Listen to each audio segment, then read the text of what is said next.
Narito kung paano i-download at install ang Lingap Agad application sa inyong Android phone. Unang hakbang, i-download ang APK file. Buksan ang QR scanner app sa inyong mga cellphone at scan ang ibinigay na QR code.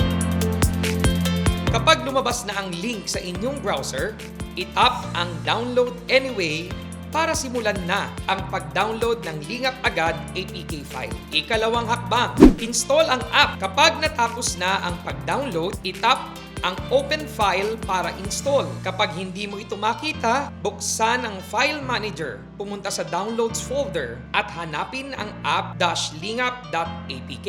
Pagkatapos, i-tap ang Install. At kapag tapos na, i-tap ang Open para magamit mo na ang app. Kung may reklamo ka, isumbong agad kay Mayor. Aaksyonan agad natin yan. Hinpantahin, kaya natin.